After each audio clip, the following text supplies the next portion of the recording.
ওম ভগবতে বাসুদেবায় নমঃ। নমস্কার, চলে এসেছি আপনাদের জন্যে আবার একটি নতুন অধ্যায়ের আলোচনা নিয়ে। আজকের আলোচ্য বিষয়বস্তুটি হল শ্রীমদ্ ভাগবত মহাপুরাণের অষ্টম স্কন্দের একাদশ অধ্যায়, দেবাসুর যুদ্ধের সমাপ্তি। শ্রী শুকদেব বললেন, হে রাজন, শ্রী ভগবানের অহৈতুকী করুণায় দেবতাদের ভয় দূর হল এবং নতুন উদ্যমের সঞ্চার হল। প্রথমে ইন্দ্র, বায়ু প্রমুখ দেবতাগণ যে অসুরদের দ্বারা আহত হয়েছিলেন, এখন পূর্ণ শক্তিতে আবার তাদের আক্রমণ করলেন। পরম ঐশ্বর্যশালী ইন্দ্র ক্রুদ্ধ হয়ে বলির সঙ্গে যুদ্ধ করতে করতে যখন তাকে বধ করার জন্য বজ্র ওঠালেন, তখন প্রজারা হা হা করে উঠল।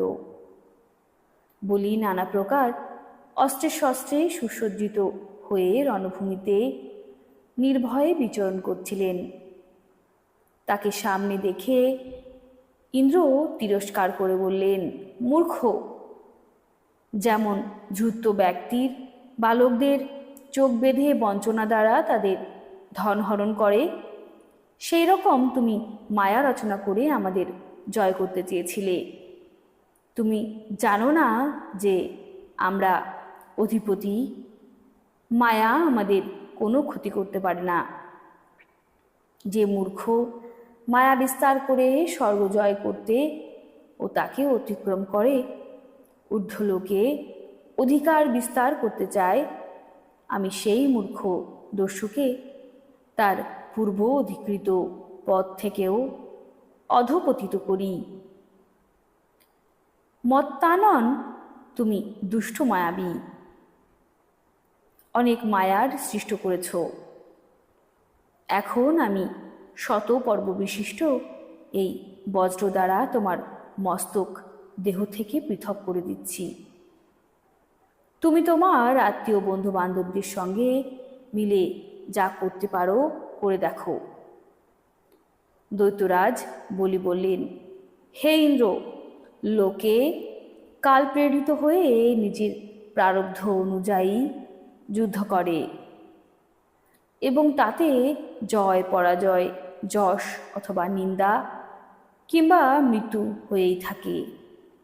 অতএব জ্ঞানীগণ এই জগৎকে কালের বশীভূত জেনেই বিজয়ী হয়ে আনন্দ প্রকাশ করেন না, অথবা পরাজয়ে, নিন্দায় বা মৃত্যুতে শোকাভিভূত হন না। তোমরা এই বিষয়ে অজ্ঞ। তোমরা নিজেরাই নিজেদের জয় পরাজয়ের কারণ বলে মনে করো। সুতরাং জ্ঞানীর দৃষ্টিতে তোমাদের অবস্থা শোচনীয়। আমি তোমার মর্মস্পর্শী কটু কথাকে গ্রাহ্য করি না। অতএব দুঃখ কেন হবে? শ্রী শুকদেব বললেন, পরাক্রমশালী দৈত্যরাজ বলি এইভাবেই ইন্দ্রকে তিরস্কার করলেন। বলির তিরস্কারে ইন্দ্র কিছুটা দমে গেলেন। ততক্ষণে বীরমর্দন বলি ধনুকে আকর্ণ বিস্তার করে অনেক বাণ নিক্ষেপ করলেন। দেবশত্রু সত্যবাদী বলি এইভাবে ইন্দ্রকে চূড়ান্ত অপদস্থ করলেন। তখন ইন্দ্র অঙ্কুশাহত হস্তির ন্যায় ব্যথিত হলেন। তিনি বলির নিন্দাবাক্য সহ্য করতে পারলেন না। শত্রুহন্তা দেবরাজ ইন্দ্র তার অব্যর্থ বজ্র বলির প্রতি নিক্ষেপ করলেন। তার আঘাতে বলিরাজ ছিন্নপক্ষ পর্বতের মতো নিজের রথের সঙ্গে ভূমিতে পতিত হলেন। বলির এক হিতৈষী বন্ধু জম্ভাসুর বলিকে পতিত হতে দেখে বন্ধুর প্রতি সৌহার্দ্য প্রকাশ করে প্রতিশোধ নেওয়ার জন্য ইন্দ্রের সম্মুখে প্রস্তুত হল। সে সিংহারূঢ় হয়ে ইন্দ্রের নিকটে উপস্থিত হয়ে তীব্র বেগে গদা দিয়ে ইন্দ্রের স্কন্দদেশে আঘাত করল এবং সেই সঙ্গেই ঐরাবতকে গদা দিয়ে প্রচণ্ডভাবে আঘাত করল। গদার আঘাতে ঐরাবত অত্যন্ত ব্যথিত হয়ে হাঁটু মাটিতে দিয়ে বসে পড়ে মূর্ছিত হয়ে গেল। সেই সময় ইন্দ্রের সারথি মাতলি সহস্র অশ্বযুক্ত রথ নিয়ে এলেন এবং শক্তিশালী ইন্দ্র ঐরাবতকে পরিত্যাগ করে সেই রথে আরোহণ করলেন। দানবশ্রেষ্ঠ জম্ভাসুর রণভূমিতে মাতলির নিপুণতার প্রশংসা করলেন এবং সহস্রে প্রজ্বলিত ত্রিশূল দ্বারা তাকে আঘাত করলেন। মাতলি সেই দুঃসহ আঘাত ধৈর্যের সঙ্গে সহ্য করলেন। তখন ইন্দ্র ক্রুদ্ধ হয়ে বজ্র দ্বারা জম্ভাসুরের মস্তক ছেদন করলেন। দেবর্ষি নারদের মুখে জম্ভাসুরের মৃত্যু সংবাদ শুনে তার ভাই ও বন্ধু নমুচি, বল ও পাক প্রভৃতি জ্ঞাতিরা দ্রুত যুদ্ধক্ষেত্রে উপস্থিত হল। তারা কটু ও মমস্পর্শী ভাষায় ইন্দ্রকে নানাভাবে নিন্দা করল এবং মেঘ যেমন পর্বতের উপর মুষলধারে বৃষ্টিপাত করে সেইভাবে তারা ইন্দ্রকে বল নামক অসুর ক্ষিপ্র হস্তে একসঙ্গে 1000 বাণ নিক্ষেপ করে ইন্দ্রের 1000 ঘোড়াকে আঘাত করল। পাক নামক অসুর 100 বাণ দ্বারা মাতলিকে আর 100 বাণ দ্বারা রথের সমস্ত অঙ্গকে বিদ্ধ করল। রণভূমিতে একসঙ্গে শত শত বাণ যোজনা ও নিক্ষেপ করে এক অদ্ভুত ঘটনা।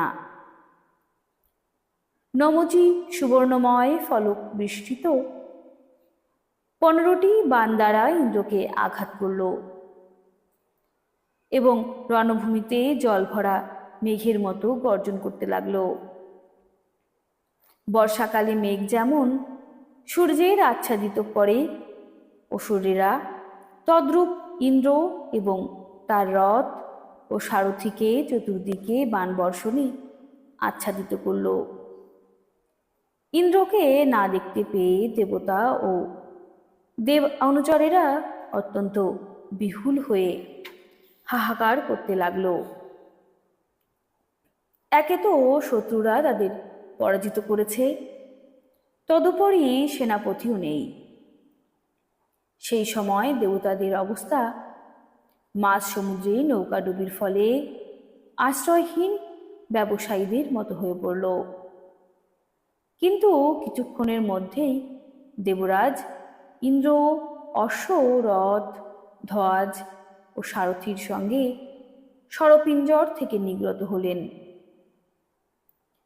প্রাতঃকালে সূর্যের কিরণের চতুর্দিকের আকাশ ও পৃথিবী যেমন আলোকিত হয়, সেই রকম ইন্দ্রের তেজে সমস্ত দিক উদ্ভাসিত হল। বজ্রধারী ইন্দ্র দেখলেন যে শত্রুরা দেব সৈন্যদের বিধ্বস্ত করছে। তখন তিনি ক্রোধবশে শত্রুদের বিনাশ করার জন্য বজ্র নিয়ে আক্রমণ করলেন। হে রাজন, সেই অষ্টধারযুক্ত বজ্রটি দৈত্যের ভাই বন্ধুদের ভয়ভীত করে বল ও পাকের মস্তক ছেদন করল। হে রাজন, নিজ ভ্রাতাদের মৃত অবস্থায় দেখে নমুচির খুব দুঃখ হল। তখন ক্রুদ্ধ নমুচি শোকে বিহুল হয়ে যে কোনো প্রকারে ইন্দ্রকে বধের জন্য প্রাণপণ চেষ্টা করতে লাগলো। ইন্দ্র, এখন তুমি আর রক্ষা পাবে না, এই বলে সে সিংহনাদ করে ত্রিশূল হস্তে ইন্দ্রের দিকে ধাবিত হয়ে তাকে আক্রমণ করল এবং পাথরের মতো কঠিন ও সোনার অলঙ্কারে সজ্জিত ত্রিশূল ইন্দ্রের প্রতি নিক্ষেপ করল। হে রাজন, ইন্দ্রের দেখলেন ত্রিশূল তীব্র বেগে তার দিকে আসছে। তিনি বাণ দ্বারা অন্তরিক্ষের সেই ত্রিশূলকে সহস্র ভাগে খণ্ডিত করে নমচির মস্তক ছেদনের জন্য তার প্রতি বজ্র নিক্ষেপ করলেন। যদিও ইন্দ্র তীব্র বেগে বজ্র নিক্ষেপ করেছিলেন, কিন্তু সেই বজ্র পরাক্রমী নমচির চর্ম পর্যন্ত স্পর্শ করতে পারল না। অতীব আশ্চর্যজনক ঘটনা হল, যে বজ্র বৃত্রাসুরের দেহকে ছিন্ন বিচ্ছিন্ন করেছিল, সেই বজ্র নমচির গলাকে ভেদ করতে না পেরে উদ্ভাসিত হল। যখন বজ্র নমচির কোনো ক্ষতি করতে পারল না, তখন ইন্দ্র ভীত হয়ে চিন্তা করতে লাগলেন, দৈবযোগে বিশ্ববাসীর মনে সংশয় উদ্রেককারী এক অদ্ভুত ঘটনা কি করে ঘটল। পুরাকালে পর্বতেরা পক্ষের সাহায্যে উড়ে বেড়াত, আর প্রচণ্ড ভারের জন্য পৃথিবীতে পড়ে অনেক লোকের বিনাশ ঘটাত। সেই জন্য এই বজ্র দিয়ে তাদের পক্ষচ্ছেদ করেছিলাম। দ্রষ্টার তপস্যায় সারভূত বৃত্রাসুরকে আমি এই বজ্র দিয়েই হত্যা করেছি। অনেক বলশালী দৈত্যদের, যাদের দেহে কোনো প্রকার অস্ত্রশস্ত্র দিয়ে আঘাত করা যেত না, তারাই এই বজ্র দ্বারা নিহত হয়েছে। আমি সেই বজ্র প্রয়োগ করা সত্ত্বেও এই সামান্য অসুরকে তা বধ করতে পারল না। এখন আর একে আমি গ্রহণ করতে পারি না। এই ব্রহ্মতেজে তৈরি হলে কি হবে? এখন এ একটি লঘুরের মতো নিস্তেজ হয়ে গেছে। এইভাবে ইন্দ্র বিষাদগ্রস্ত হলে সেই সময় আকাশবাণী হলো, এই দৈত্য কোনো রকম সূক্ষ্ম বা আর্দ্র বস্ত্রে বদ্ধ নয়, কারণ আমি তাকে বর দিয়েছি, শুষ্ক বা সিক্ত অস্ত্রে তোমার মৃত্যু হবে না। সুতরাং হে ইন্দ্র, এই শত্রুকে বধ করার জন্য অন্য কোনো উপায়ের কথা চিন্তা করো। সেই আকাশবাণী শুনে ইন্দ্র মনোযোগ সহকারে চিন্তা করতে লাগলেন। চিন্তা করতে করতে ভাবলেন, সমুদ্রের ফেন তো শুষ্ক আবার আর্দ্র, সুতরাং তাকে শুষ্কও বলা যায় না, আবার সিক্তও বলা যায় না। অনন্তর ইন্দ্র সেই সমুদ্রের ফেনা দিয়ে নমুচির মস্তক ছেদন করলেন। সেই সময় শ্রেষ্ঠ মুনি ঋষিরা ভগবান ইন্দ্রের উপর পুষ্পবৃষ্টি করলেন ও তার স্তুতি করতে লাগলেন। বিশ্বাবসু ও পরাবসু এই দুজন শ্রেষ্ঠ গন্ধর্ব দেবতাদের দুন্ধুবি বেজে উঠল এবং নর্তকীরা আনন্দে নৃত্য করতে লাগলেন। এইভাবে বায়ু, অগ্নি ও বরুণ দেবতা নিজেদের অস্ত্র দিয়ে শত্রুদের বধ করতে লাগলেন। যেমনভাবে সিংহ হরিণকে বধ করে। হে রাজন, ভগবান ব্রহ্মা দেখলেন যে দৈত্যরা সম্পূর্ণভাবে বিনষ্ট হতে চলেছে। তখন তিনি নারদকে দেবতাদের কাছে পাঠালেন এবং নারদ সেখানে গিয়ে দেবতাদের যুদ্ধ থেকে নিবৃত্ত করলেন। নারদ বললেন, হে দেবগণ, আপনারা নারায়ণের ছত্রছায়ায় থেকে অমৃত লাভ করেছেন, আর লক্ষ্মী দেবীর কৃপায় আপনাদের শ্রীবৃদ্ধি হয়েছে। সুতরাং আপনারা যুদ্ধ বন্ধ করুন। শ্রী শুকদেব বললেন, দেবতারা দেবর্ষি নারদের কথা মান্য করে ক্রোধ সম্বরণ করলেন ও স্বর্গে চলে গেলেন। তখন দেবতাদের অনুচরেরা তাদের যশগান করতে লাগলেন। যুদ্ধক্ষেত্রে অবশিষ্ট জীবিত দানবেরা নারদের অনুমতি অনুসারে বজ্রাহত বলিকে নিয়ে অস্তাচল পর্বতে চলে গেল। সেখানে দৈত্যগুরু শুক্রাচার্য নিজের সঞ্জীবনী বিদ্যা দ্বারা যুদ্ধে যে সকল অসুরের হস্ত পদাদি মস্তক ছিন্ন হয়নি, তাদের পুনর্জীবনী দান করলেন। শুক্রাচার্যের স্পর্শে বলির সকল ইন্দ্রিয়ের চেতনা এবং স্মৃতিশক্তি ফিরে এলো। লোক ব্যবহার নিপুণ বলি জানতেন যে সংসারে জন্ম মৃত্যু, জয় পরাজয় ইত্যাদি হয়েই থাকে। অতএব সেই জন্যে তিনি পরাজিত হয়েও বিষণ্ণ হননি। শ্রী মহর্ষি বেদব্যাস প্রণীত পারমহংসী সংহিতা শ্রীমৎ ভাগবত মহাপুরাণের অষ্টম স্কন্দের দেবাসুর সংগ্রামে একাদশ অধ্যায় এখানে সমাপ্ত হলো। কেমন লাগলো ভিডিওটি কমেন্টে অবশ্যই আমাকে জানাবেন। যদি কোনো ভুল ত্রুটি হয়ে থাকে আমাকে ক্ষমা করবেন। আর চ্যানেলে যদি নতুন হয়ে থাকেন চ্যানেলটিকে সাবস্ক্রাইব করে এগিয়ে যেতে সাহায্য করবেন। ভালো থাকবেন। আজকের মতো তাহলে আসি।